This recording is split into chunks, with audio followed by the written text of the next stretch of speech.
ఒకసారి ఓ దొంగోడు సమాధుల తోట బయట ఒక కారు ఉంటే కారు దొంగతనం చేసి తీసుకెళ్ళి వారం తర్వాత పట్టుకున్నారు. ఆయన జడ్జి అడిగాడు, రై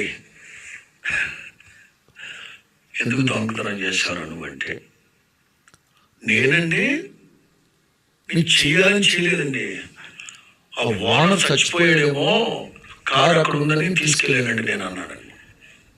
మీకు అర్థమైందా? ట్విస్ట్ అనమాట. చేసింది తప్పు. ఎవడన్నా చచ్చిపోయేవాడు సమాధి తోట ముందు కారు పెట్టి జాగ్రత్తగా దానికి గాలి కొట్టించి శుభ్రంగా కారు వాష్ చేయించి స్తోత్రాలు లోపలికి పడుకుంటారు, సమాధి పెడతారు. ఎందుకు దొంగతనం చేశారంటే గాడ్ జీసస్ నేను అసలు చేయాలని చేయలేదు. సమాధుల తోట బయట ఉండేసరికి ఆ ఓనర్ చచ్చిపోయి లోపల ఉన్నాడేమో, కారు ఒట్టిగా ఒంటరిగా పడుందని చెప్పి తీసుకెళ్ళండి వాడుకుందాం.